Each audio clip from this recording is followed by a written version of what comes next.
¿Cómo le va? Buenas tardes. Otra vez estamos en el aire.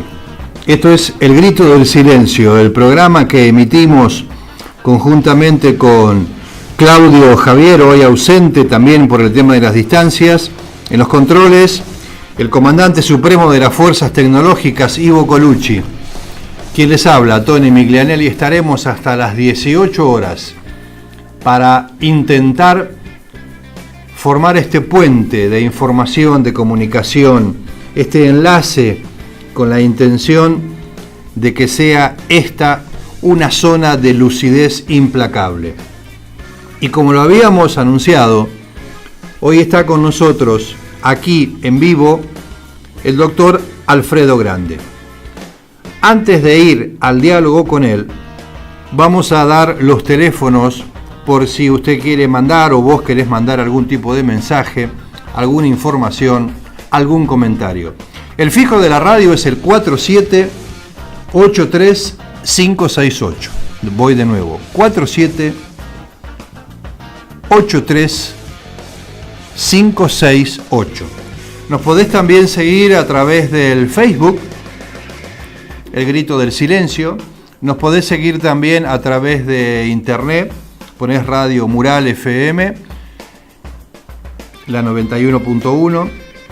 Y si querés mandar mensajes al celular, te paso un numerito, el de Claudio, que está en el aire también desde la distancia, que es el 298-493-6650. Voy de nuevo. Mensajes al celular 298-493-6650. Dicho esto, vamos a las presentaciones de rigor, formales. Bajamos un cachito la música, por favor, Ivo. Gracias. Formales, por cierto, pero no por eso hay que dejar de mencionarlas.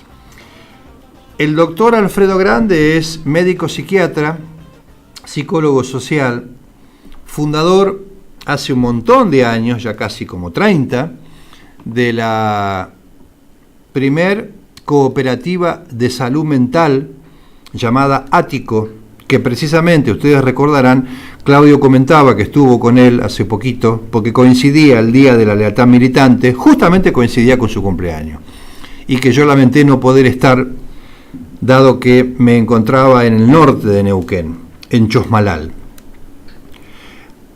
Alfredo tiene un montón de libros editados, fue cofundador junto con Vicente Citolema de la Universidad de Madres de Plaza de Mayo, es militante desde hace muchos años en defensa de los derechos humanos, tiene como un ícono, o se lo asocia,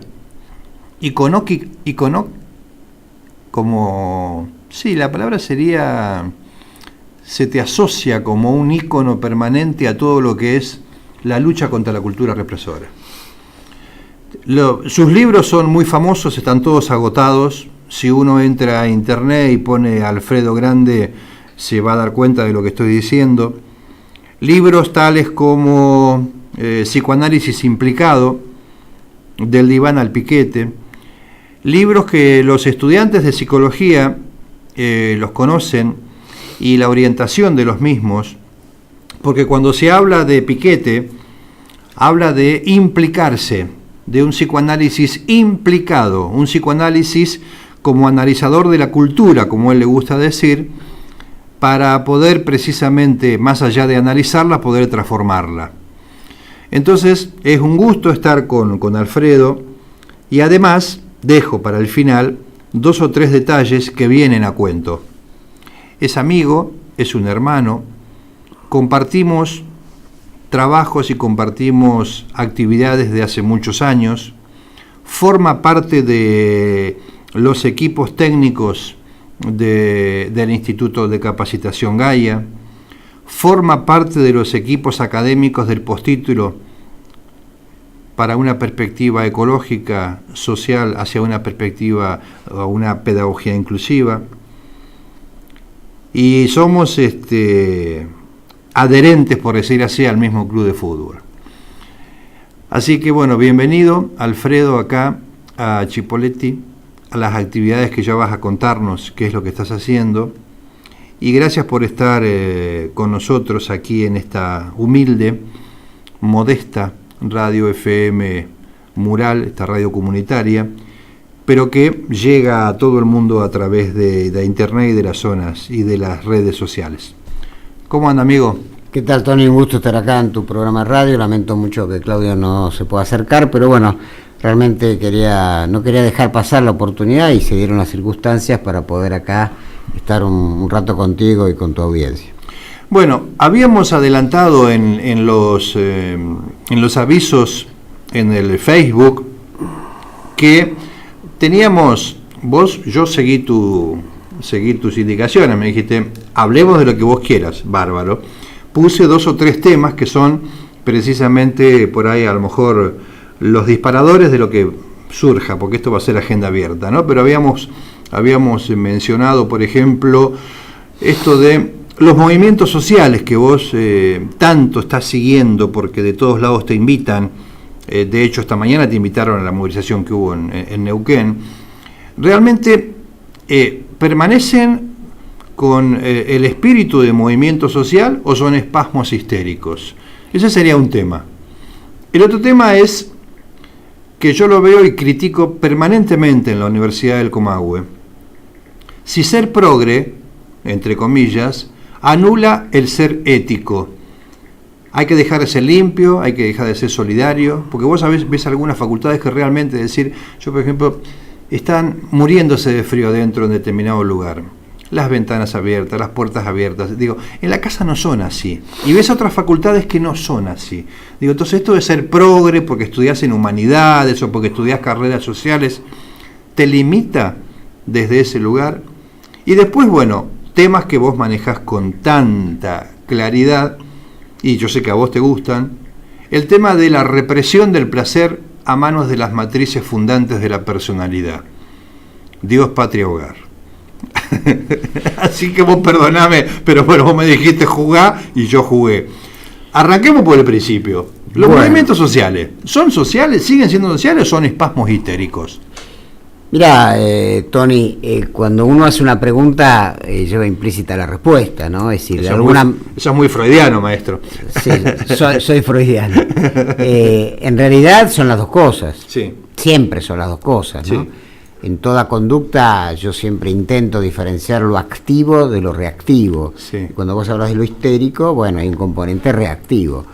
Lamentablemente el tema es delimitar las proporciones. Si hubiera un predominio de esto que vos llamás lo histérico, estaríamos en problemas. Justo. O por lo menos no saldríamos de los problemas que tenemos.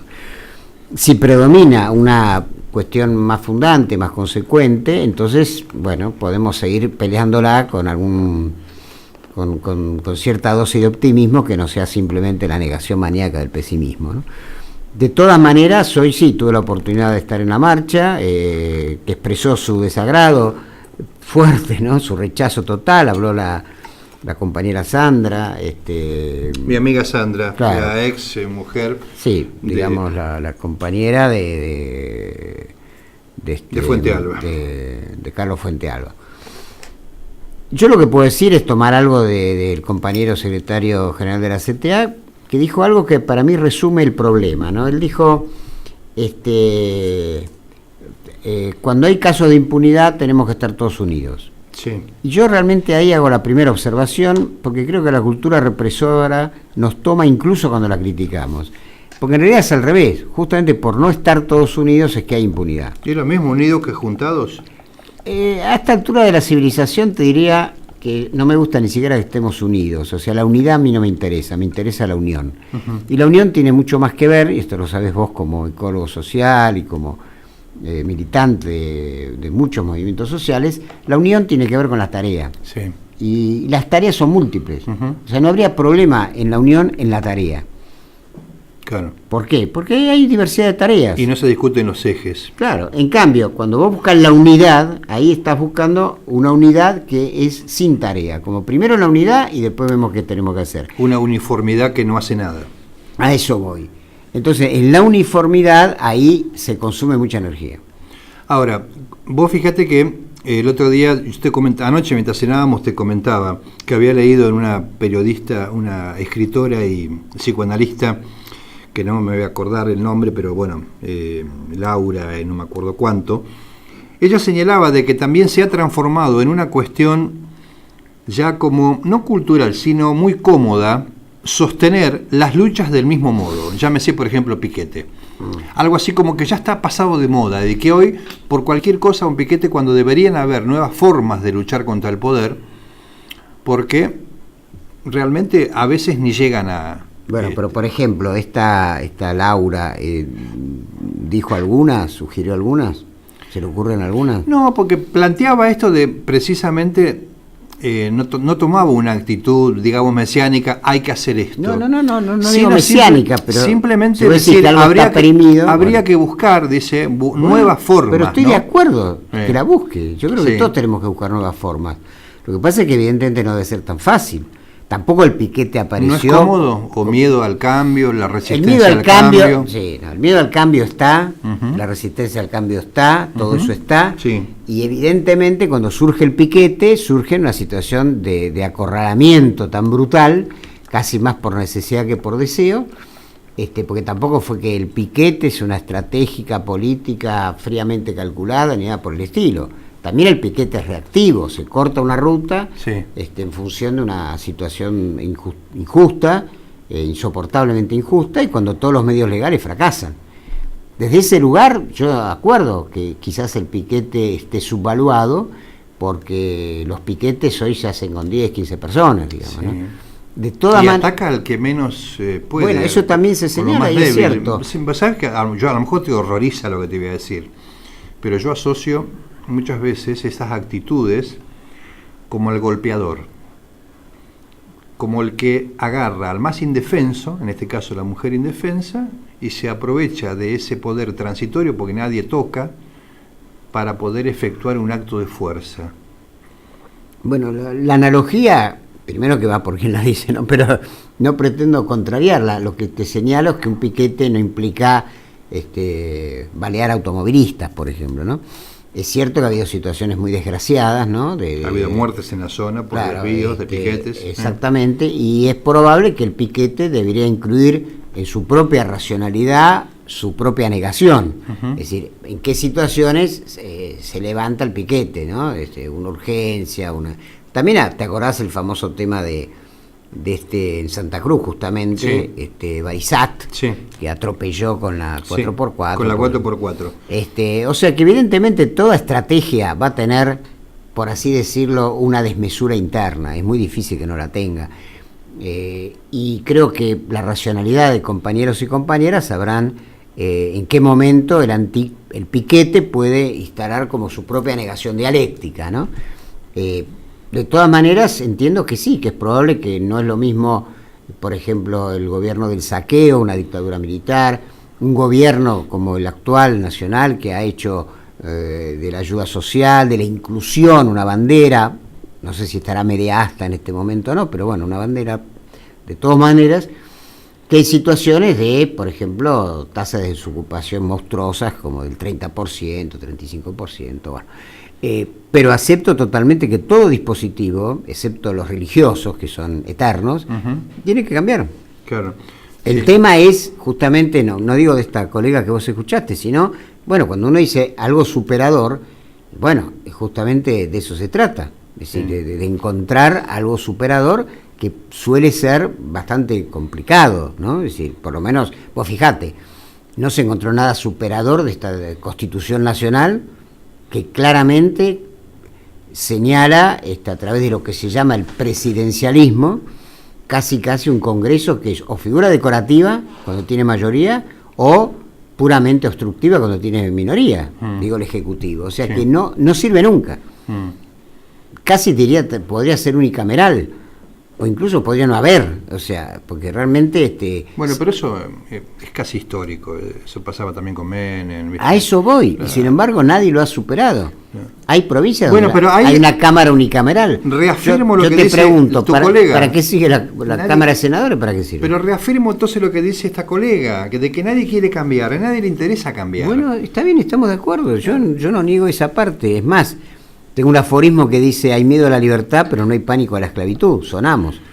O sea, claro. acuerdo con eso. Claro. El tema es que cuando alguien te dice, hay que buscar propuestas, sí, está bien, busquémosla. ¿Viste? Busquémosla. Busquémosla. El tema es que... incluyendo hasta colegas. Sí, vos que andás por todo el país, ¿hay ganas de cambiar? Mirá, las ganas, como vos dijiste en la introducción, tiene que ver con el deseo. Sí. Y el deseo genuino, auténtico, el deseo por el cual luchamos, se apoya en una necesidad. Esa necesidad puede ser... Esa frase es temeraria, ¿no? Digo temeraria en el sentido de que me llevas a mí a pensar que aparentemente no hay necesidad de cambiar, porque como estamos... Bueno, es que la necesidad no es una conciencia lúcida, espontánea. Y claro, bueno, ¿ves cómo vamos asociando?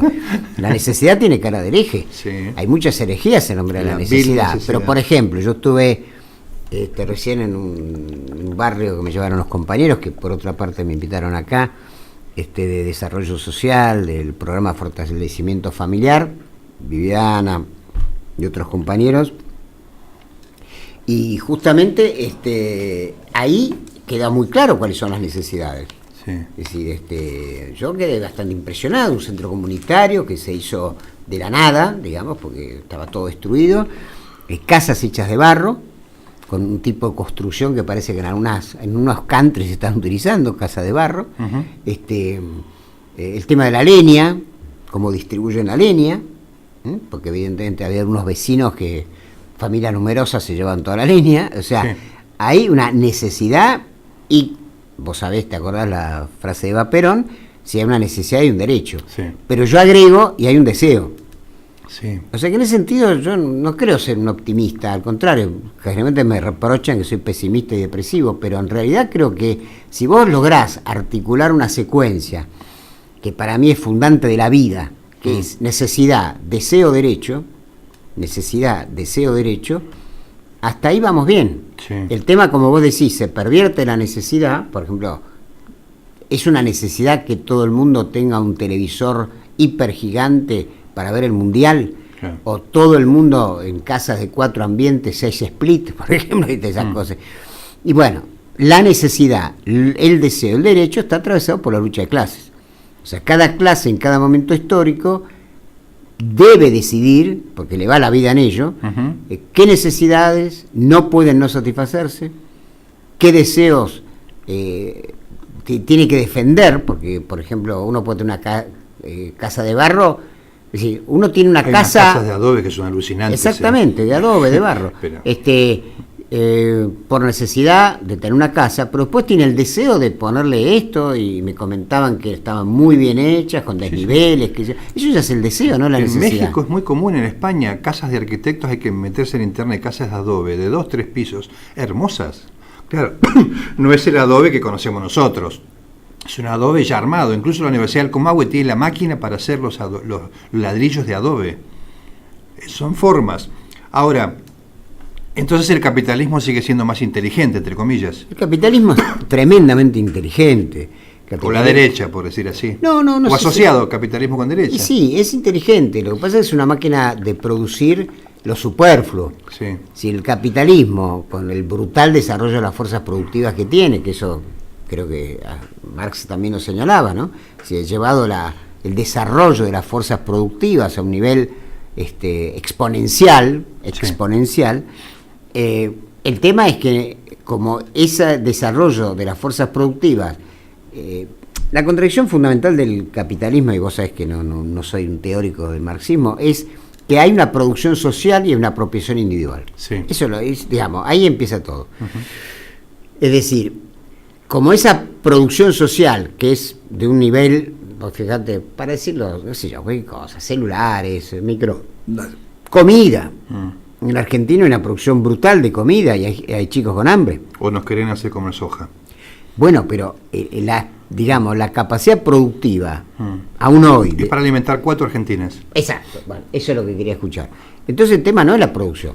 No. El tema es el modo de producir.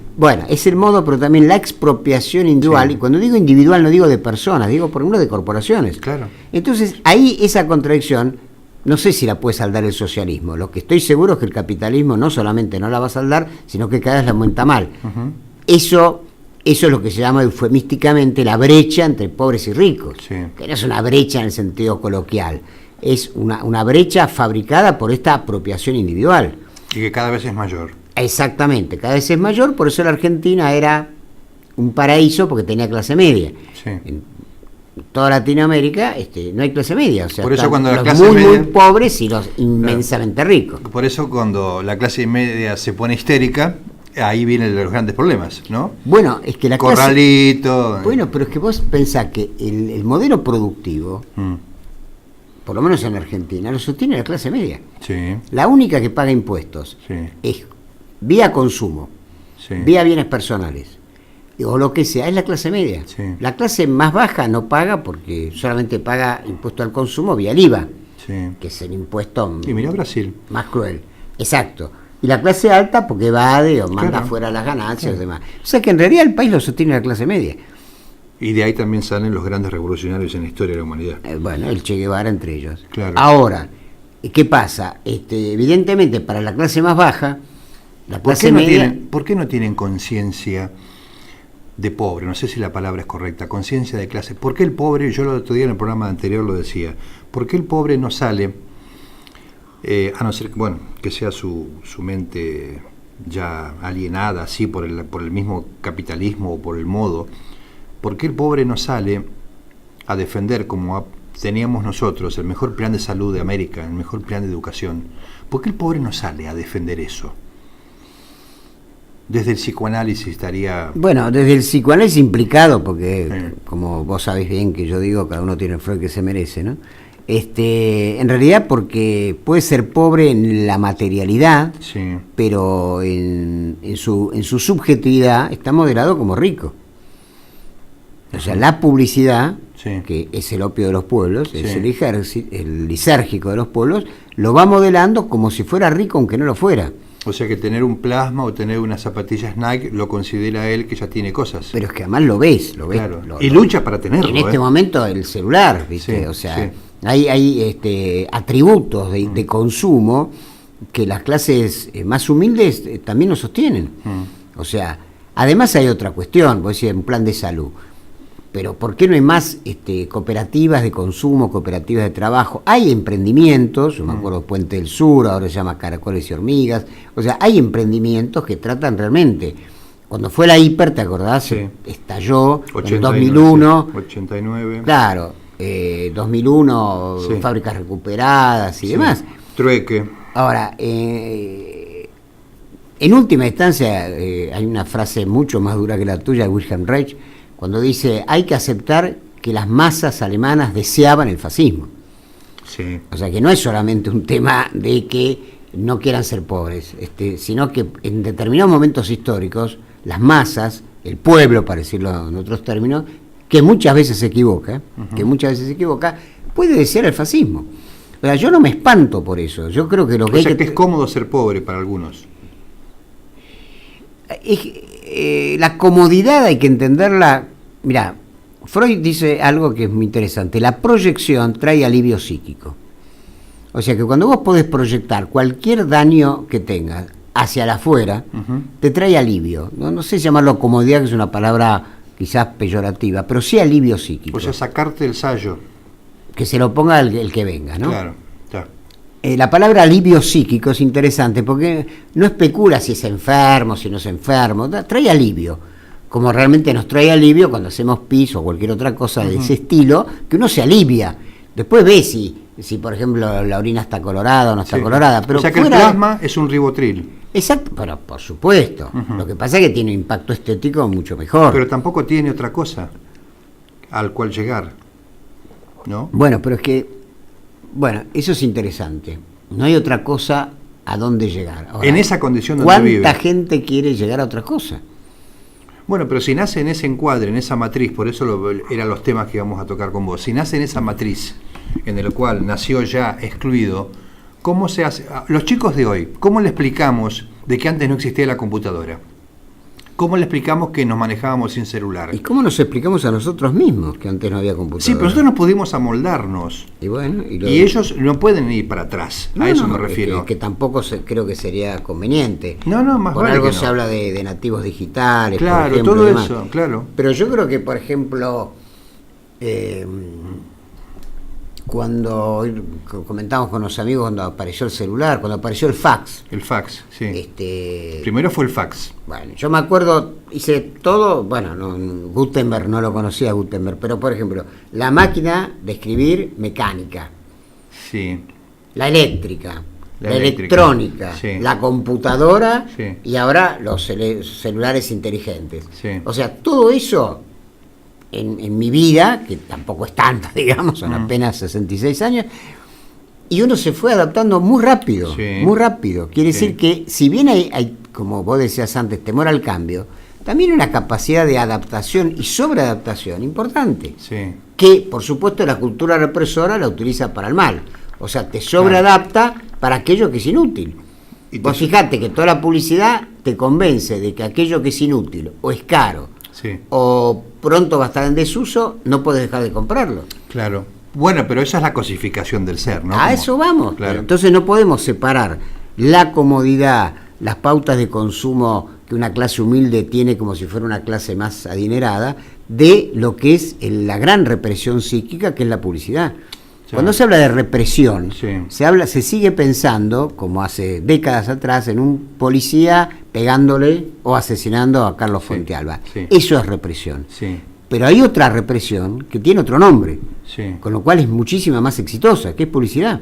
Sí. Imagínate que en la televisión, en vez de inicio del espacio de publicidad, dice, sí. Dijera inicio del espacio de represión psicoafectiva.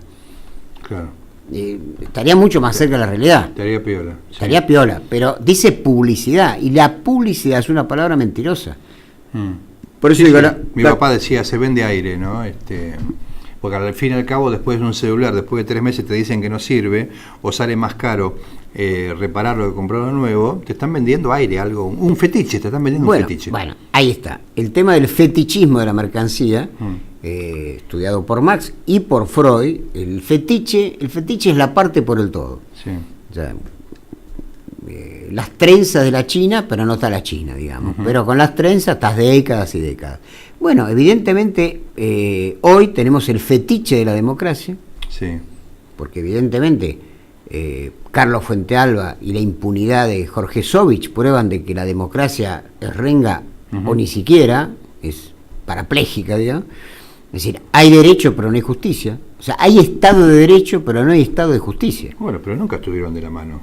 No, en pero general la gente se confunde. Tenés toda la razón.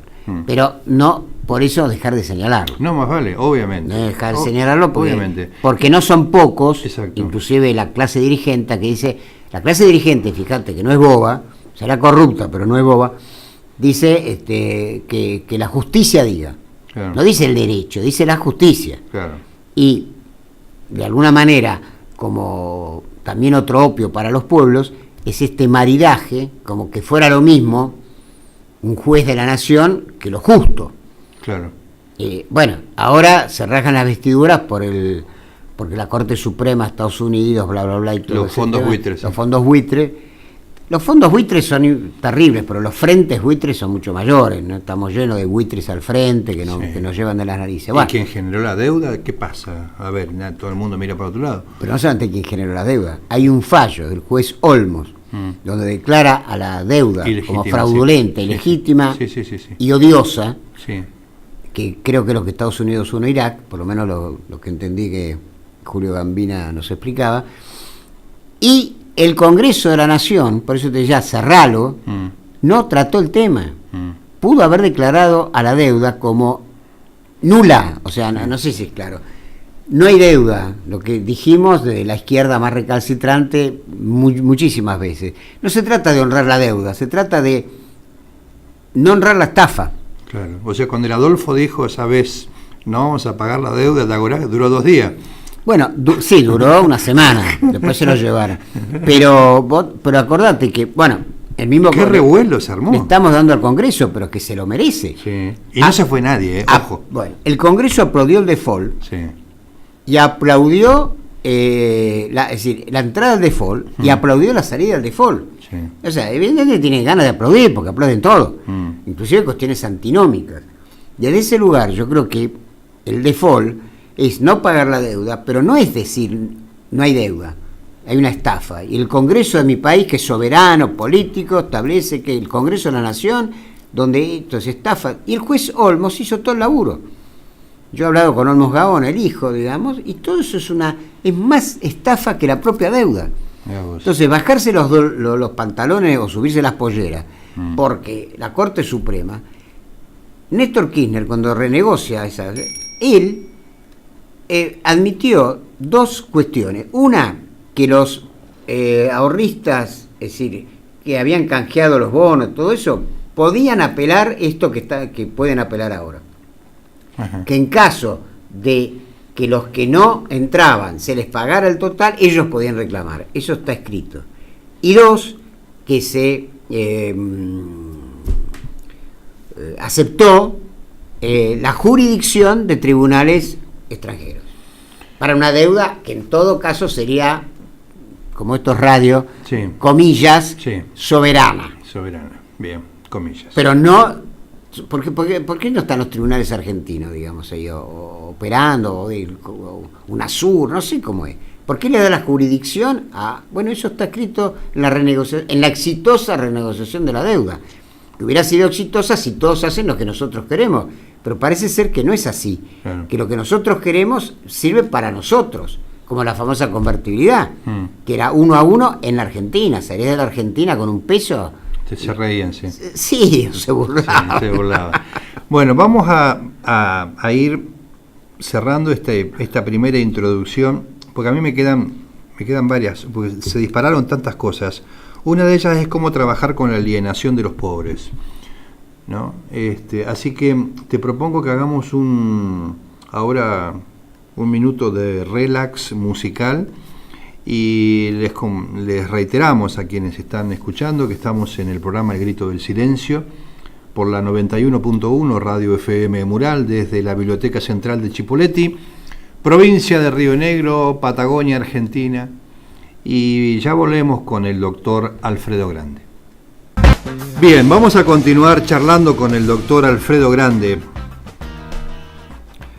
sobre estas cuestiones que tienen que ver con la propia existencia, nuestra historia y nuestro futuro. Muchas veces hemos editorializado desde este programa acerca de la voluntad del cambio, la resistencia al cambio, que bien lo plantea nuestro maestro Enrique Pichón Rivière, y estos miedos a cambiar, ¿a qué obedecen? Entonces, el tema es ¿por qué estamos como estamos? Si se mantiene esto de tenemos los gobernantes que se merecen, esta frase tan vieja, tan histórica de que uno está como está, o esto que decía Oriana Falachi en su momento, refiriéndose a la dictadura, me acuerdo, un reportaje que le hizo, vos te debes acordar, Bernardo Neustadt le dijo, mire, las dictaduras prosperan porque el pueblo es cómplice. Que tiene que ver con esto que decís vos, ¿no? Si los alemanes realmente estaban tan en desacuerdo, ¿no? O querían tener esa estructura nazi.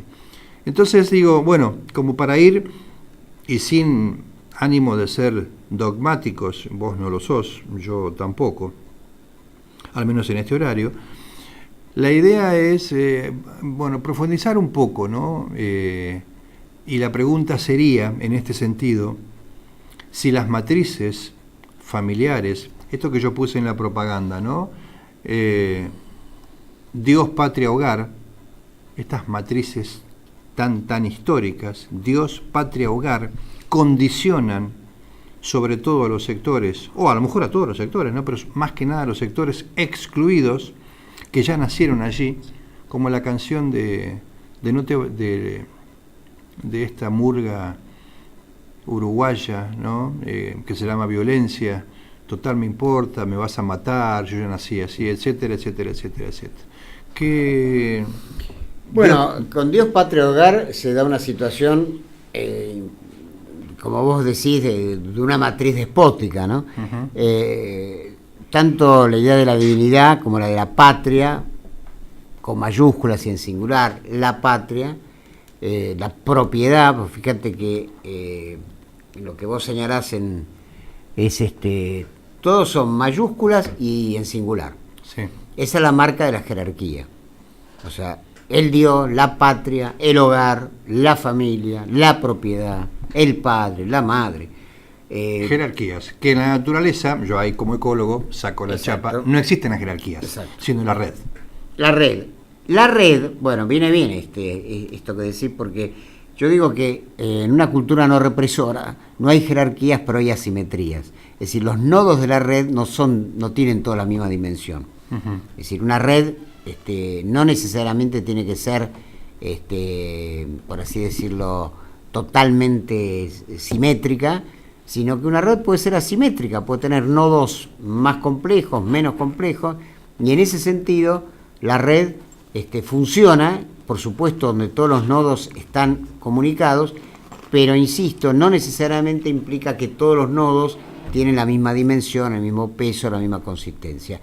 Justamente, si algo atacó brutalmente a través de su brazo armado, que era la Inquisición, la Iglesia Católica Apostólica Romana, fue justamente las asimetrías, es decir, solamente había un Dios verdadero, solamente una iglesia, y lo demás entraba como herejía, y por lo tanto tenía que ser exterminado. Ahora me acuerdo de algo que dijiste, que el día no es de la lealtad militante, sino de la gratitud militante. Y es importante porque la lealtad también es una jerarquía. En cambio, la gratitud es una asimetría, es decir, uno siente muchas gratitudes, no de la misma intensidad, y está en condiciones de sentir gratitud por distintas personas. En cambio, la lealtad no, vos sos leal a uno solo, porque si sos leal a varios, significa que ya traicionaste a uno para quedarte con el otro. Fíjate que el Día de la Lealtad, que es el día, uno de los días más importantes en la liturgia peronista, no se puede ser leal a dos personas. El leal... a Eva y a Perón, ¿no? Es que eran lo mismo. Eran lo mismo. Una simbiosis. Eran lo mismo. Pero después se demostró que no, pero en el momento era lo mismo. Sí. Es más, lo decía Evita. Lo decía Evita. O sea, ella siempre se colocó en un lugar subordinado al de Perón, ¿no? Al del general. Pero a lo que voy es que justamente la lealtad engendra la traición. La lealtad engendra la traición. Claro. Ajá. O sea, vos tenés que ser leal a como sea. Y sí, o si no sos traidor. Claro. En cambio, por eso digo, es una organización jerárquica. Y de hecho los gobernantes, los jefes mafiosos, los capos mafiosos, viste la señal de la lealtad. Besarle el anillo, besarle la mano, lo que fuera. Y no puedes ser leal a dos jefes mafiosos, ¿no? Eso no existe. No. Vos reconoces uno. Y si te pasás al otro bando, traicionás al anterior. Bueno, esto en la lógica de las asimetrías no existe. Vos podés tener multiplicidad de redes, podés pertenecer incluso a varias redes, no sé si en la naturaleza, pero entiendo que también, redes alimenticias, redes territoriales. No, sí, se pertenece más vale, porque se necesitan. Exactamente, entonces no hay que... ¿A quién querés más? ¿A tu mamá o a tu papá? Esa pregunta es una tía loca. A ninguno de los dos, dice uno. A ninguno de los dos. Estaría bueno eso. Pero la pregunta es jodida, porque es una pregunta que implica una jerarquía. Es decir, ¿quién está por arriba? ¿Tu mamá o tu papá? Entonces, en general, la cultura represora encripta desde la más tierna infancia, pasando por la educación, la iglesia, la catequesis, la educación formal, la educación oficial, después, bueno, esa institución siniestra que es el servicio militar obligatorio, que no casualmente lo quieren reimplantar, nunca se derogó, se suspendió solamente sus efectos después del asesinato del conscripto Carrasco, pero en una apretada síntesis, si algo hace la cultura represora es inficionar jerarquías. Y al meter jerarquías, ¿cómo pensás? ¿O cómo alguien puede pensar un pensamiento no jerárquico si fue construido para pensar jerárquicamente? Y si vos traicionás la jerarquía, viene la culpa. Bueno, exactamente. El gran constructo de la cultura represora es la culpa, que yo la defino como un artificio que legitima un castigo, porque el tema ni siquiera es la culpa. sino que el culpable habilita que el otro lo castigue. Ajá. El famoso por algo será. Sí. O sea, el fascismo lo tiene claro, todo esto realmente Sí. a nosotros nos cuesta más, pero el fascismo lo tiene claro. Entonces, un sujeto que, por ejemplo, quiere cambiar, se siente culpable de cambiar. De casa, porque era la casa de los viejos, la casita de mis viejos. Sí. De mujer, porque, qué sé yo, por ahí, la madre de mis hijos. Del trabajo, porque mi abuelo fundó la empresa, qué sé yo, ¿no? Es decir, esto que vos decías, el miedo al cambio, lo podríamos reformular como la culpa al cambio. Cambiar da culpa. Y en tanto cambiar da culpa, habilita castigo. O sea, te va a ir mal. O sea que los pobres tienen miedo a cambiar, Culpa de cambiar. culpa de cambiar. Miedo y culpa. Miedos desde ya, pero también culpa. También culpa. El ascenso social. Y bueno, vos fijate lo que se dice, bien o mal, de Maradona. El alto peaje que tuvo que pagar para salir de Villa Fiorito al primer mundo. Sí. Como que esa culpa del origen se arrastra todo el tiempo. Y no es que le perdonan su salida de Villa, sino su crítica al poder, Bueno, a la jerarquía. Exactamente. Maradona tiene ese espacio que no lo tiene Messi, No. ni creo que lo vaya a tener nunca.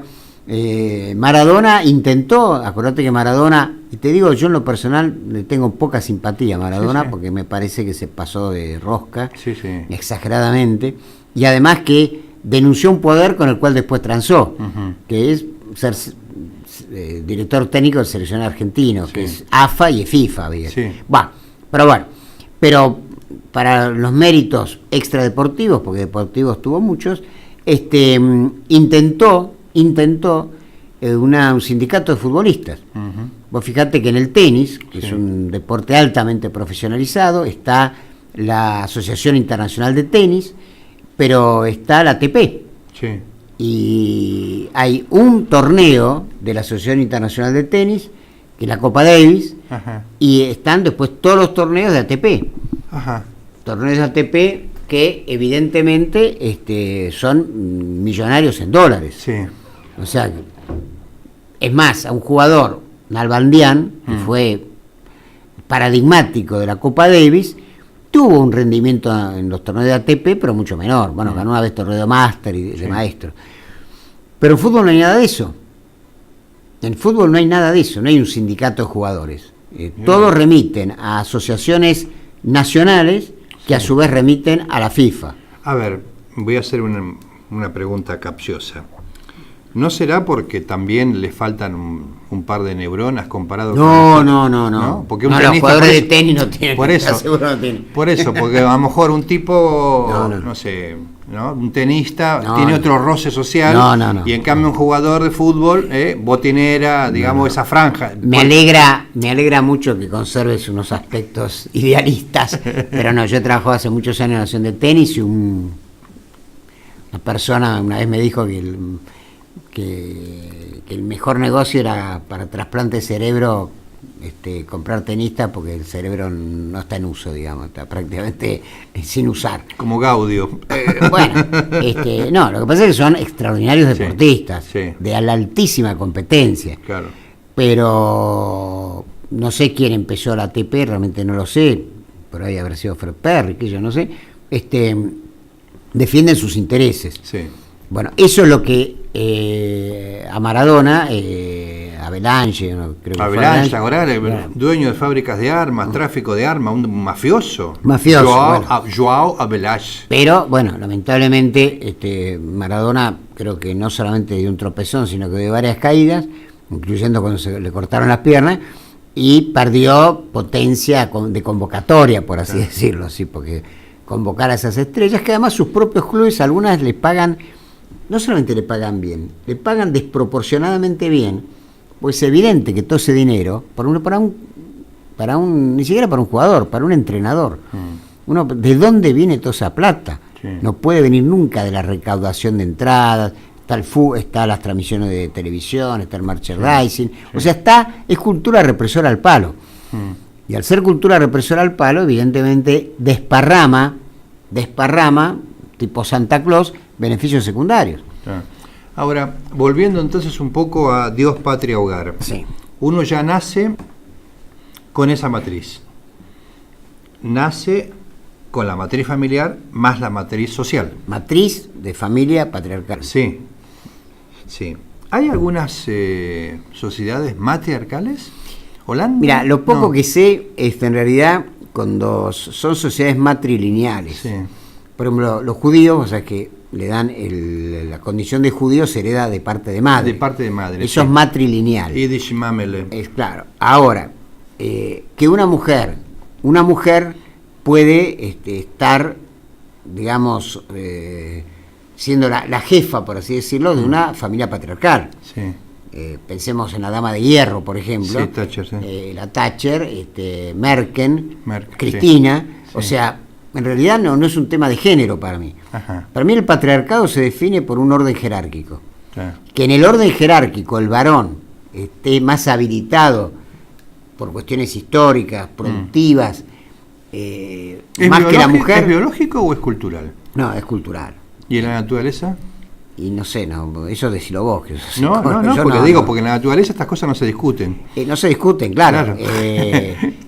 Bueno, Todo lo y que mucha cultural- gente cuestiona, no, pero eso es Darwin. A ver, Todo lo cultural tiene un fundamento biológico. Evidentemente Sí. la mujer, desde su matriz, es la que recibe y el hombre es la que expulsa, por decir así. no sé si es la que produce. Sí, Es la que produce la vida. sí, Y el hombre, el varón, el macho de la horda, teóricamente debe proteger esa vida, tanto de la hembra grávida. Pensá que una hembra embarazada es tiene muy poca defensa. Ujú. Necesita machos que Sí. por lo menos de los animales mamíferos superiores, el macho siempre tiene más fuerza física que la hembra. sí, Pero además de eso, la hembra, en los periodos grávidos, por eso te digo que es cultural, porque en la naturaleza es reproducción o muerte. sí, Especie que no se reproduzca se Sí. extingue.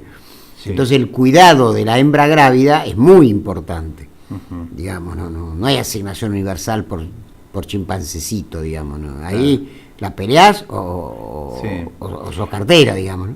Esto de las jerarquías, mirá qué interesante. Te voy a comentar algo que a lo mejor, gracias por el budín que nos han traído. ¿Sí? Qué rico, el budín. ¿Vos sabías que cuando se disputa la jerarquía de los leones, el más joven disputa el poder al macho? Si logra vencer al macho dominante de la manada y la hembra tiene cachorritos, los mata este macho joven.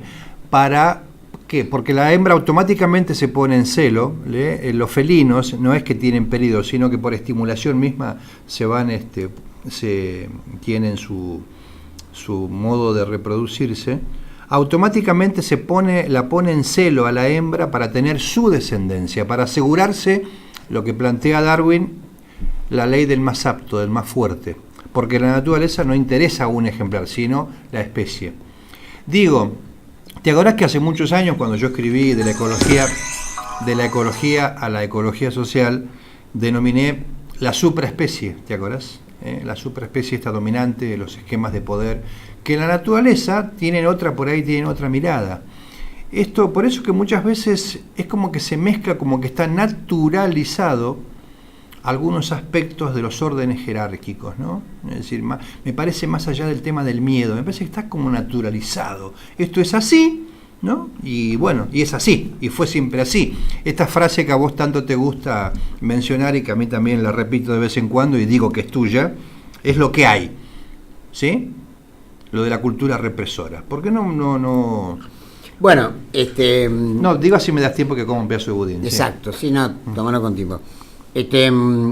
Lo que sí hay, porque yo tomo esa frase como paradigmática de la cultura represora, no es lo que hay, ¿no? Es importante esto que señalabas. Justamente la clave del tema tiene que ver con que culturalmente, la jerarquía no asegura la reproducción. Uh-huh. Puede ser estéril. Culturalmente no. Y actualmente, y no es casual que la Iglesia se oponga a eso, la fertilización asistida hace que reproducción y sexualidad puedan ser autónomas. Uh-huh. De la misma manera que las técnicas anticonceptivas permitían que la sexualidad no implicara reproducción. Exacto. Pero ahora la reproducción no implica sexualidad. O sea que nos hemos alejado mucho de los felinos, digamos, ¿no? Sí, sí. Ahora, es decir, que en este momento del desarrollo tecnocultural, reproducción y sexualidad se han separado y no se van a volver a juntar. Por lo tanto, no sería necesaria una jerarquía para asegurar la reproducción. O sea, congelás un par de embriones. En la reforma del Código Civil, o fecundás y listo, que si fuera. se llega a dar, va a ser bastante problemática. No solamente va a ser imposible el aborto, sino que va a ser imposible la fertilización asistida, porque se considera que ya el embrión es una persona, antes de anidarse. Bueno, pero según los textos bíblicos, el tema es cuando tiene alma. Y si vos congelás a un embrión y después tendrá el alma congelada. Sale a la vida, tendría alma congelada, cosa que sería imposible porque estás matando, ¿no? ¿Se puede tener alma congelada o no? ¿Qué sé yo? No sé. ¿No le preguntaste a Víctor Sueiro o no? No lo frecuento. Pero te digo, no es un tema menor. No, justamente lo que vos llamás naturalización es lo que yo llamo instituido burocratizado. Si una cultura burocratizada parece natural. Sí. Una cultura burocratizada parece natural. Y justamente ahí sí, ya no sería miedo al cambio, sino terror al cambio. O sea que es natural que los pibes que hace 3 generaciones están sostenidos con familias con planes sociales, está naturalizado que el padre no trabaje. Absolutamente, y es el daño más permanente. Por eso yo escribí un texto que se llama Resignación Universal por Hijo, donde en realidad la resignación es que nunca más va a laburar. Es decir, el trabajo productivo, o sea, labor. No estamos hablando de trabajo esclavo, trabajo explotado, nada de eso. La verdad que es letal, es letal. Si bien hay muchas ventajas de los planes sociales, pero como emergencia. Ahora, en una cultura represora no hay nada más definitivo que un arreglo transitorio. Y el IVA también apareció como transitorio. Entonces el gran daño que le hace al sujeto los planes no tiene que ver con el aquí y ahora, sino con el allá y después. El allá y después es nefasto. Porque además, evidentemente, si vos tenés un plan social, no podés tener ningún otro trabajo regular porque perdés el plan. Entonces lo que hay es planes y trabajo en negro. Claro. Vamos a hacer un alto. Ya son las 5 de la tarde. Se nos ha pasado esta hora con Alfredo Grande hablando. Ahora entienden por qué tiene tantos seguidores en la zona, por qué ha sido un éxito sus conferencias en los últimos tiempos y sus clases, porque realmente da gusto escucharlo, porque no solamente sabe, sino que sabe expresarlo. Entonces es una conjunción que pocas veces uno se puede escuchar. Más allá de que yo lo quiero mucho y es mi hermano, es mi amigo, ustedes mismos pueden comprobar.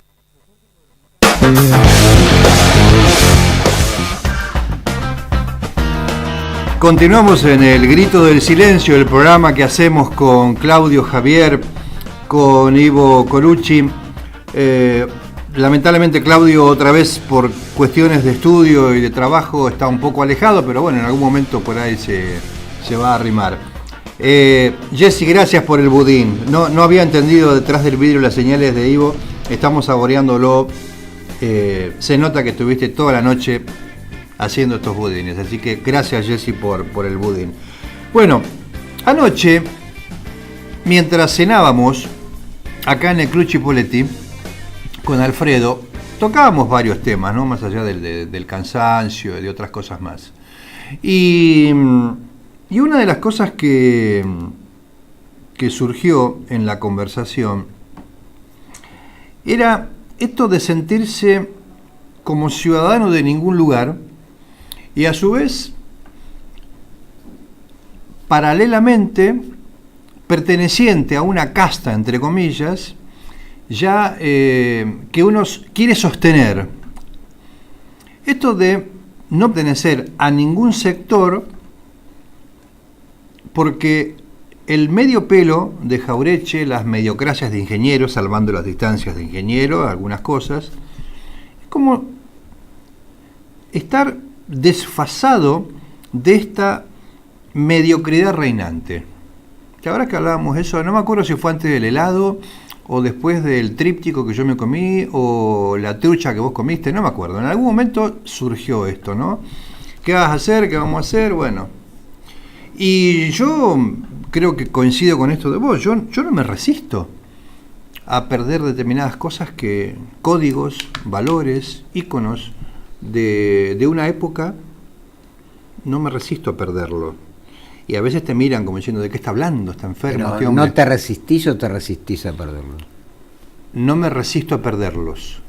No sé si es lo mismo. ¿Te resistís a perderlos? O me resisto a perderlos. Bien, está bien. No me hagas juegos psicológicos a esta hora. No, pero me levanté a las 5 de la mañana con las cervicales hechas pelota. Justamente por eso, aprovecho. Bien, a ver, está bueno, no está buena esta inquisición tuya. No, porque el no me resisto a perderlos sería que los perdés sin resistir. Claro. Y si los perdemos, tanto vos como yo, por lo menos resistimos, además. Sí. Le damos pelea. Está bien. Porque también es cierto que uno se inficiona. Yo creo que tiene que ver con el alivio psíquico.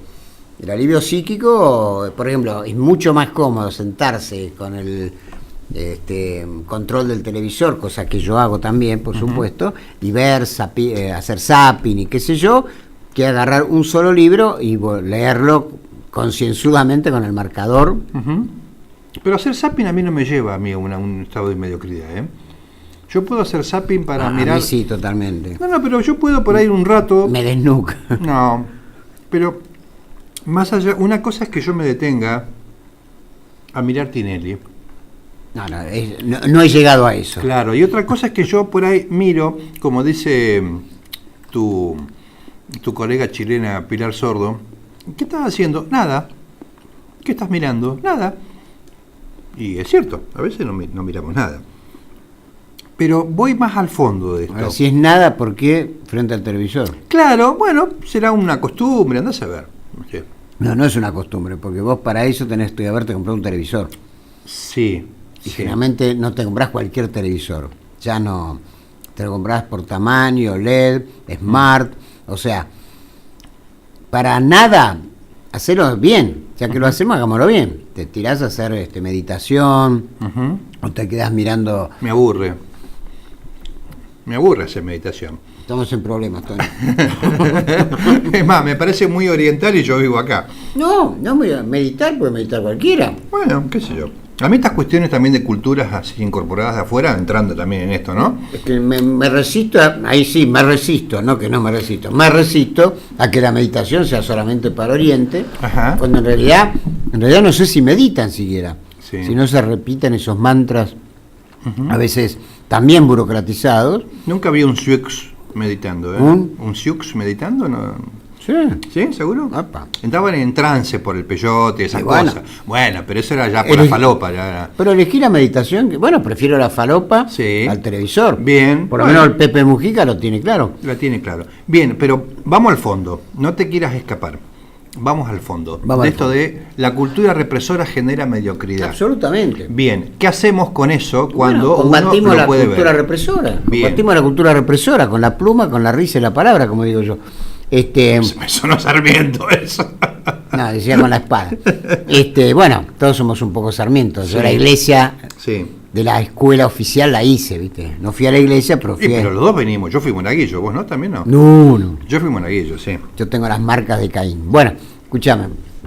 Entonces, Freud decía textualmente, sorprende la inteligencia de un niño de 2, 3 años con la estupidez promedio de un adulto normal. Sí. Freud. Sí.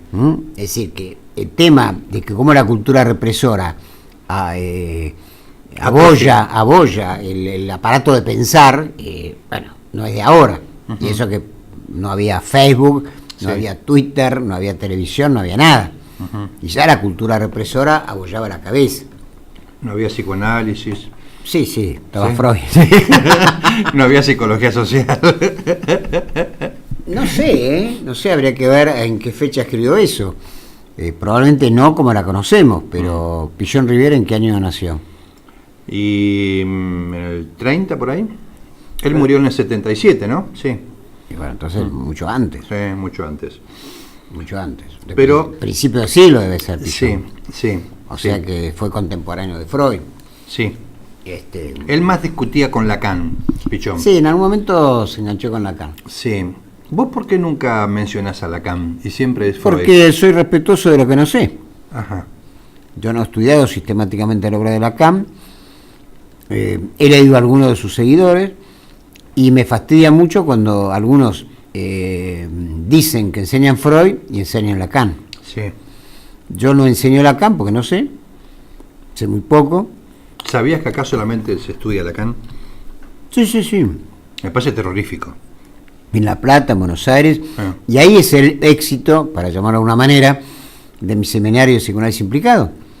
Yo en La Plata ya es el 5º año. Qué freudiano eso. Freudiano. Ujú. Seminario optativo curricular en La Plata, hicimos una cátedra libre en la UBA, la Facultad de Psicología de la Universidad de Buenos Aires, que va por el 2º año. Bueno, Claudio está organizando la cátedra libre. De cultura represora, sí. Claro, o sea que hay reacciones, pero Ajá. yo en realidad no es que no soy lacaniano, en realidad yo soy freudiano, no, como dije, yo no soy winnicottiano, yo no puedo hablar de autores que no he transitado con profundidad. Está. Supongo que gente más talentosa que yo Está bien. habrá transitado varios. Vos denominás, y siempre solés mencionar al psicoanálisis como un analizador de la cultura. Un analizador del fundante represor de la cultura. Bueno, yo cuando te conocí era analizador de la cultura. Ahora le agregaste bárbaro, pero ¿o será que me olvidé esas dos palabras? Puede ser. No te resistas. Pero, a ver, es muy fuerte esa definición de análisis fundante de la represión de la cultura. Claro, ¿sí? el fundante represor de la cultura. Y justamente es un analizador para que ese fundante represor pase a la superficie. Ujú. Al pasar a la superficie, habla de cultura represora. Está, Si no pasa a la superficie, seguís hablando de cultura. está. Cultura en general. Ujú. Y cultura en general es no hablar de cultura. Está bien. A Porque ver, es suponer una cultura para todos y todas, ¿viste? Claro. Y no es así. como tenés que irte porque te están esperando para trabajar, te hago una última pregunta que a lo mejor puede generar, no sé, algún tipo de inconveniente en algunos, ¿no? Pero ¿es obligatorio, es obligación querer a los padres? ¿Es obligación querer a los hijos? ¿O es un mandato? No. Buena pregunta para una despedida y agradecerte este espacio que me has dado. Es un mandato cuando hay que honrar al padre y a la madre. Fíjate que el mandato es honrarlos, como honrar la deuda. Es bíblico eso. Claro. En cambio, amar al hijo es completamente distinto, porque el hijo lo produjo uno. Entonces, vos te tenés que plantear amar al hijo antes de tenerlo, no después. Como me pasó a mí con mi hija. Por ejemplo. Ajá. Entonces, ahí no hay problema. El mandato que un hijo honre al padre y a la madre es un mandato, primero, incumplible y además injusto, porque no sabés si son dignos de ser honrados. Eso, hay algunas cosas de mi padre y de mi madre que yo honro y otras que deshonro. Ujú. Y ya tengo 66 años. O sea que el mandato es siempre urbit et orbi, ¿no? Para todos en cualquier lugar del mundo. Por eso es un mandato reaccionario. O sea que esto de cómo poner otra mejilla, te joden, te violan, te abusan, te maltratan, Bueno, lo pero tenés que querer eso igual. yo, mira, eso lo discutí en un momento Lo dado hablamos, lo con hablamos. Rubén Dri, porque yo decía que darle otra mejilla es darle otra oportunidad al compañero. Ajá. La cultura represora lo tomó como darle otra oportunidad al enemigo. Ujú. Entonces ahí nos complicamos. Está bien. Pues yo el aforismo del Che Guevara, digo, hay que endurecerse con el enemigo, Sí. sin perder la ternura jamás con el compañero. Está. Gracias A por vos, estar. Tony, y ya sabés que te quiero mucho y bueno, a ver si podemos continuar incluso estas entrevistas Sí, sí. a través de los medios. Sí, sí. Aparte vos tenés un programa también. Claro que sí, vamos a tratar de fomentar el intercambio. Está, bueno. Son las 17:22, directamente desde la Biblioteca Central de la ciudad de Chipoleti, Radio FM Mural. Hemos estado dialogando con Alfredo Grande, uno de los íconos de la cultura represora, representante de una estirpe en extinción, como decíamos anoche, resistiendo a este orden dominante, a esta jerarquía, que por ahí le preocupa más los modos y no los contenidos. Pero es una manera de, él me decía, porque justamente había recibido por ahí algunas observaciones respecto a mi vocabulario. Y decía, no le hagas el caldo gordo, porque en este caso siempre se pierde por ahí, se pueden cambiar los modos y seguir dando el mensaje. Precisamente, hay todo un encubrimiento, hay todo como una doble moral, hay toda una gran hipocresía y hay un gran achatamiento que tiene que ver precisamente con esto de la cultura represora, cuando el objetivo apunta no tanto al mensaje, o fundamentalmente no apunta al mensaje sino al mensajero. Esto que hemos hablado con Alfredo Grande, que yo les sugiero, entren en internet, vean sus escritos. Aparte él es un columnista en la agencia Pelota de Trapo, que es una de las agencias alternativas para la información. Viaja por todo el país dando conferencias y tratando precisamente de formar grupos, apuntando a esto de resistir a la cultura dominante, a la jerarquía patriarcal, a los mandatos que reprimen precisamente las cosas que nos hacen infeliz. Cuando el objetivo y el fondo del camino debería ser una constante traducida a la búsqueda permanente de la felicidad. Una felicidad no en caja de embalada con moño, onda LED de 40 pulgadas, sino una felicidad que apunta al rescate de las cosas más profundas, las cosas más sencillas, como decía el Principito, ¿no? Como lo esencial, invisible a los ojos, esas cosas que nos hacen rescatar lo fundamental de la persona, más allá de lo complicado que implica las relaciones sociales. Y hoy en día es muy común, con observar las redes sociales, con observar estos niveles de histeria que hemos hablado en varios programas con Claudio y antes con Jesse, hoy en día prevalece esta crispación, porque en el fondo la cultura represora propicia un sometimiento y una como eliminar toda capacidad de maniobra, eliminar toda opción de romper estos mandatos de que las cosas son así. Alfredo tiene esta frase, ¿no? Es lo que hay.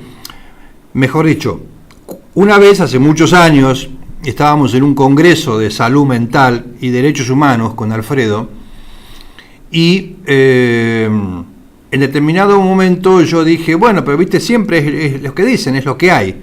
Y ahí es donde él me explica que la palabra es lo que hay está asociada a la cultura represora, porque decir es lo que hay significa no poder cambiarlo. Che, pero mirá que no tenemos calefacción, es lo que hay. Y si decimos es lo que hay, sería un sinónimo de te gusta bien y si no te vas. Es lo que hay es, bueno, tenemos la educación que tenemos, te gusta bien o si no desertás. Es lo que hay sería, bueno, tenemos el nivel de, no sé, hospitales ahora destruidos, es lo que hay. Cuando lo que correspondería sería subvertir este mandato de es lo que hay, a lo mejor por algo, una frase, es lo que hubo, volver a lo que hubo, el mejor plan de salud, el mejor plan de educación, los mejores docentes en su momento, etcétera, etcétera. El proyecto de país, un país emancipado, soberano, como planteaban los pro hombres y pro mujeres en la historia argentina. Por eso es bueno escuchar de vez en cuando a un pensador, fíjense ustedes esta conjunción, que él, como médico psiquiatra, a lo que menos se dedica es a la psiquiatría. En realidad, su consultorio, por decir así, es todo el espectro social en el cual se desenvuelve viajando por todo el país.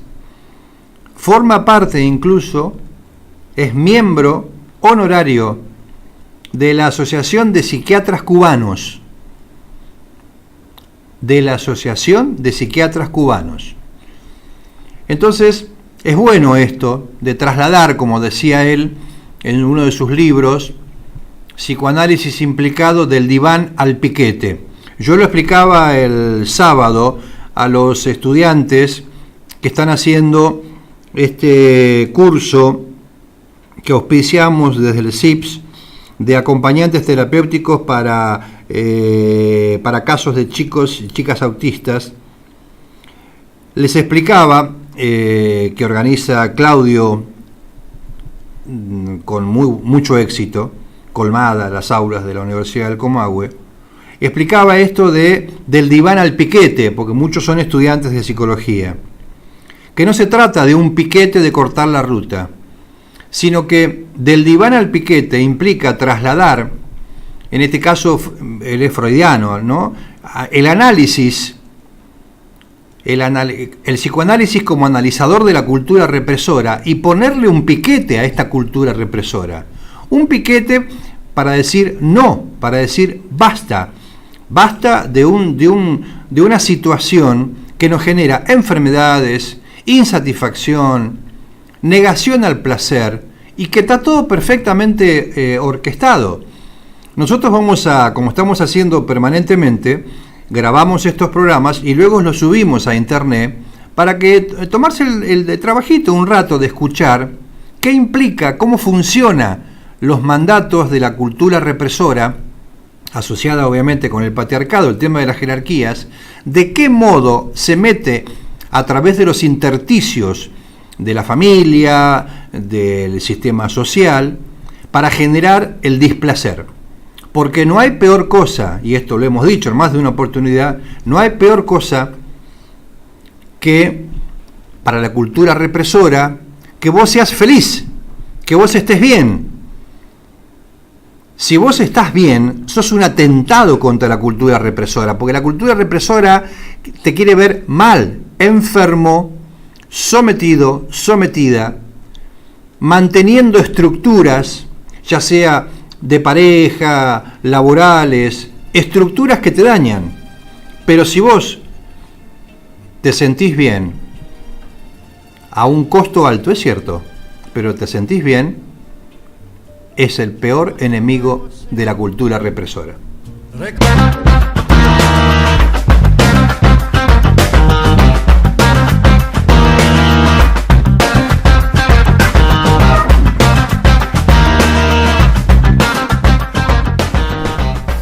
Estas son las cosas con las cuales uno se resiste, como hablábamos recién con Alfredo.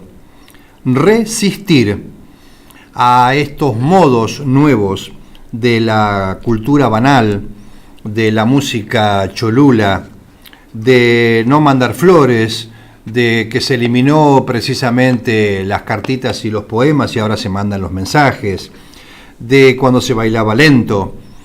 Es todo un símbolo eso. Estar en un boliche, como me cuentan los chicos, no te tocas. Primero que no podés hablar, segundo no te tocas. Entonces no es para encontrarte, sino es para evadirte o para tomar, que es lo mismo. Tomar para evadirte, evadirte para tomar.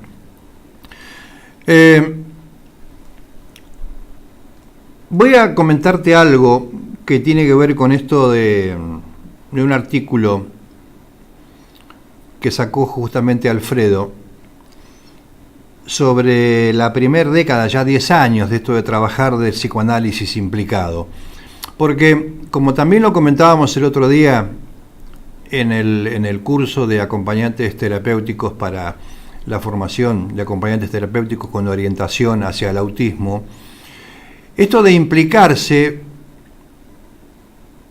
es también una manera de enfrentar a la cultura represora. Porque la cultura represora precisamente no quiere que vos te impliques. ¿Qué significa implicarse? Significa poner el cuerpo. El año pasado, cuando hice una intervención institucional en un CEPEM, en Neuquén, con el equipo del CIPS, lo primero que saltó de los alumnos y de las alumnas, adultos obviamente, estoy hablando de una escuela de adultos, era la percepción de ellos de la no implicancia de sus profesores. Faltaban mucho, o venían cada tanto y les dejaban un montón de fotocopias para que estudien.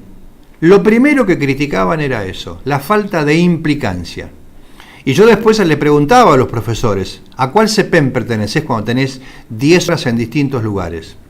Porque también implicarse va de la mano en el lugar donde estás, va de la mano en lo que haces. Y poner el cuerpo es poner en juego, valga la redundancia, todo un juego de valores que te hacen ser de un modo y no de otro, que te hacen ser como vos querés y no como los demás quieren que vos seas.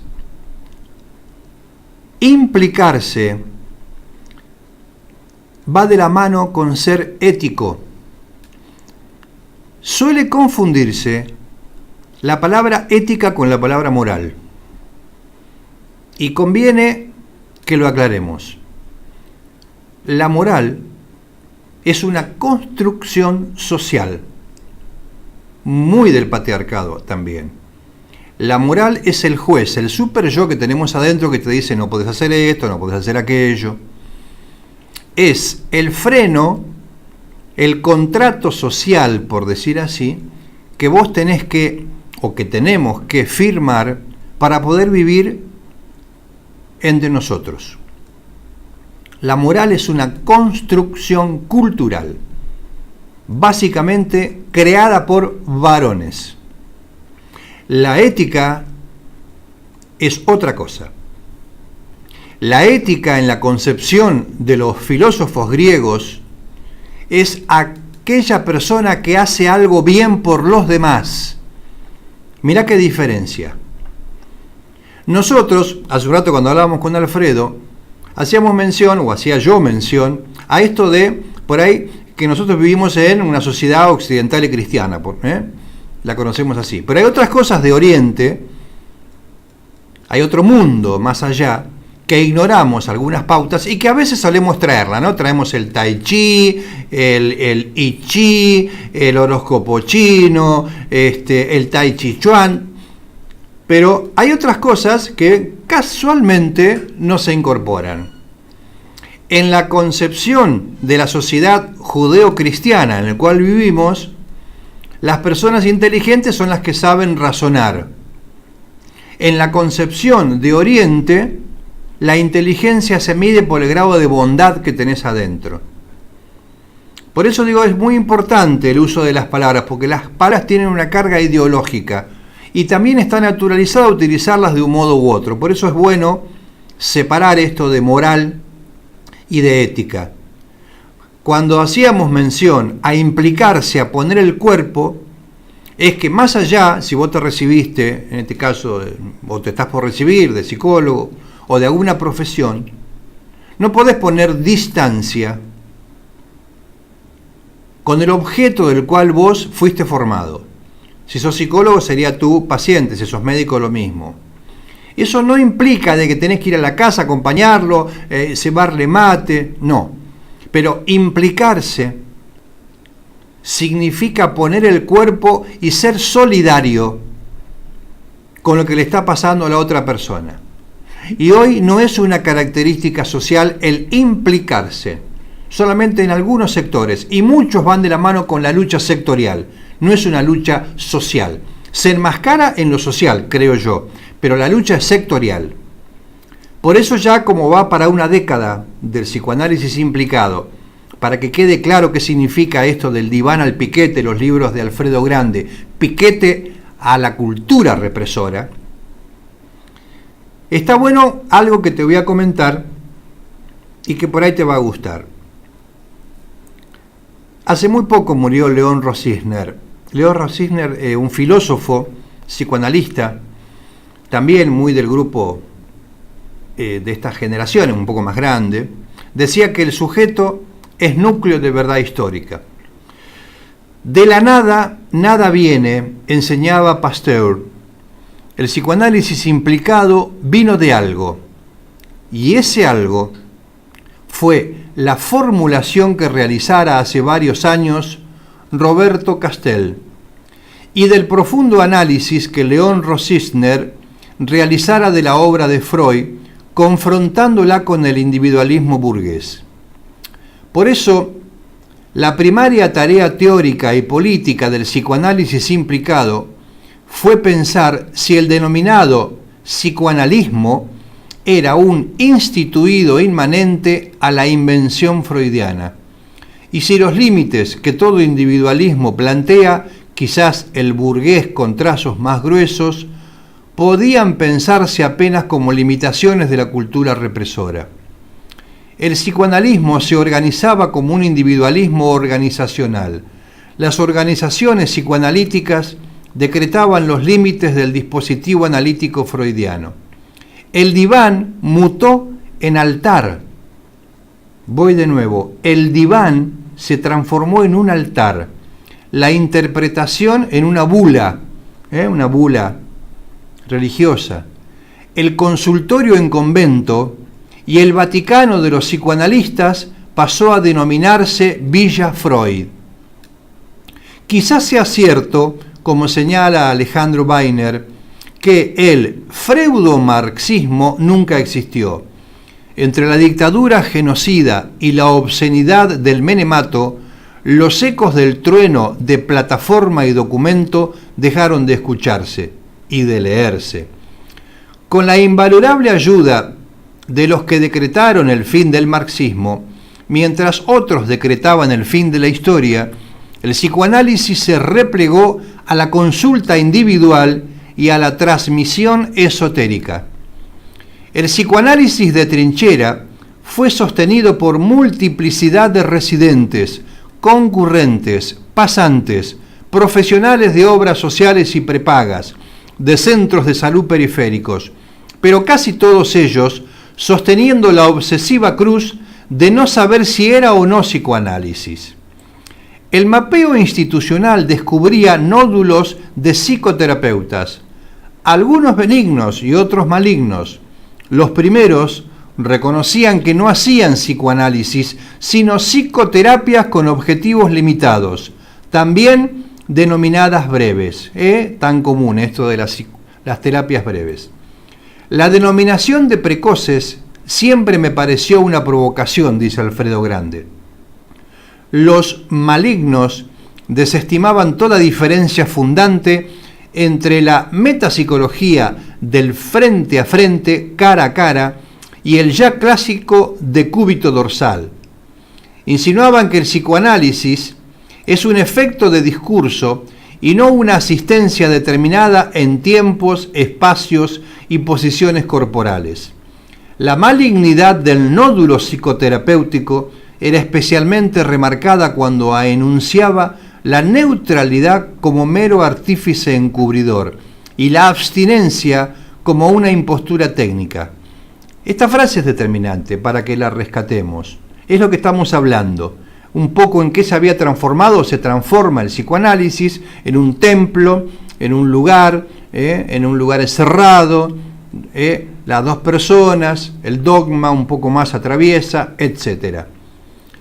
La malignidad del nódulo psicoterapéutico era especialmente remarcada cuando enunciaba la neutralidad como mero artificio encubridor y la abstinencia como una impostura técnica. Estas cuestiones que permanentemente se discuten, ¿no? El terapeuta hasta dónde tiene que llegar, tiene que opinar, tiene que formar parte, etcétera, etcétera. El análisis de la contratransferencia tenía que dar paso al análisis de la implicación. Del psicoanalista, nos dijo Gregorio Barenblit en un Ateneo en la cooperativa Ático, esta cooperativa que formó Alfredo Grande allá hace 30 años, y esto lo dijo en el 86. Y entonces la primera utilización del significante psicoanálisis implicado es de 1994, en un trabajo corolario del seminario que coordiné ese año, dice Alfredo. La tentación de transformar los 10 años en el paseo por lo más propio que nos habita, nuestras convicciones, es demasiado intenso. Pretendo vencer esa luz del objeto que cae sobre mí, yo por no deslizarme a una posición maníaca, de mi yo, perdón. Reitero, pretendo vencer esa luz del objeto que cae sobre mi yo para no deslizarme a una posición maníaca. Solamente intentaré discriminar las cuestiones propuestas, políticas y teóricas del psicoanálisis implicado. ¿Me va siguiendo hasta ahora? Estamos hablando de la implicación del psicoanálisis. Escuchamos recién a Los Gatos, cantaba Lito Nebbia, Vagabundo, de la década del 60, cuando había muchas cosas contraculturales. Y uno de ellas era la música, porque antes no cualquiera podía ponerse frente a un micrófono y hacer una canción, ni mucho menos en público. Había que tener talento, más allá de todo lo que podemos discutir, de algunas canciones, de Palito Ortega, todo lo que vos quieras. Pero hasta la canción más vulgar de Palito Ortega no se compara con esto que a veces escuchás de la música tecno, que repite todo lo mismo, que parece que tuviera rayado el disco, o lo tradicional que escuchamos, ¿sí?, tipo bailanta, en el que todos los ritmos son iguales y todas las letras no salen de moviendo las manitos, moviendo los bracitos. Hay una diferencia. Esta era la música contracultural. Temas emblemáticos como la balsa, que una idea se la dio Tanguito y Lito Nebbia, bueno, después le dio forma. Todo un grupo musical de la época. Entonces, para ir ya en los últimos 10 minutos de nuestro programa, vamos a ir cerrando un poco para definir lo que Alfredo Grande señala, más allá de lo que estuvimos hablando recién, señala como el psicoanálisis implicado. Dice que es aquel que sostiene el análisis del fundamento represor que lo constituye. Voy de nuevo. Psicoanálisis implicado es aquel que sostiene el análisis del fundamento represor que lo constituye. Es decir, ¿desde dónde analizás? ¿Desde dónde te parás? ¿Desde la cultura tradicional? ¿Sos consciente de que estás atravesado por todas estas cuestiones patriarcales represoras? Por eso el análisis, lo que plantea Alfredo Grande, es contracultural. Prosigue. El denominado psicoanalismo reprime el conocimiento de ese fundamento. Por lo tanto, pudo construir las categorías de neutralidad, analizabilidad, psicoanálisis oficial, psicoanálisis didáctico, etc. En este sentido, no todo psicoanálisis es implicado. Las técnicas y las construcciones teóricas que hacen de lo político-social escotoma o resistencia, la defensa en la realidad, son psicoanálisis neutrales, es decir, sostienen una negación maníaca de la implicación. Prestaste atención a esto, ¿no? Se pudo construir el orden dominante y la cultura represora armó una estructura de neutralidad, analizabilidad, psicoanálisis oficial, psicoanálisis didáctico, que nada tiene que ver con el psicoanálisis implicado. El psicoanálisis implicado es una conceptualización teórica y política, un dispositivo de intervención en la subjetividad individual, vincular, grupal, social, incluso familiar, si logramos discriminar la familiaridad de la familia. Entendemos por familia una captura superyoica de la familiaridad. La grandeza de la patria, ¿se acuerdan que hablábamos Dios, patria, hogar hoy con Alfredo? La grandeza de la patria exige una familia unida desde el cemento patriarcal. Una familia muy normal, natural, con la dulce hipocresía de las pequeñas cosas. El psicoanálisis implicado considera que la fuerza creativa de Eros exige entramados familiares. Cuando habla de eros, las pulsiones eróticas, no las pulsiones tanáticas, que si bien forman parte de nuestra mente, pero son las tanáticas, tanos, muerte, tanático, muerte. Él habla de lo erótico. El psicoanálisis lo que es diferente a sostener a la familia como única fuente de razón y alegría. Cuestiona, obviamente, esta concepción familiar jerárquica, que es lo que estábamos hablando hace un rato con Alfredo. Dios, patria, hogar. Las jerarquías, no se discute. Y la pregunta que le hago yo, ¿es obligatorio querer a tu mamá y a tu papá? ¿Es obligatorio que vos quieras a tus hijos? Y él hacía esta diferencia entre amar y honrar por una cuestión ya de mandato. Obviamente, a no todo el mundo le gusta escuchar esto, sobre todo los que tienen doble moral. No le vayas a tocar la familia. Eso sí, 50 años de matrimonio y debajo de la alfombra, maltratos, engaños, doble vida. Eso sí, 50 años de casados. No todos, obviamente, pero que las hay, porque en cada familia, por lo general, son muy pocos los que resisten una investigación de archivo. ¿Vieron cómo en la televisión nadie resiste un archivo en la televisión? Bueno, acá lo mismo. Y esto es típico de la familia patriarcal. La hipocresía que habla Alfredo Grande.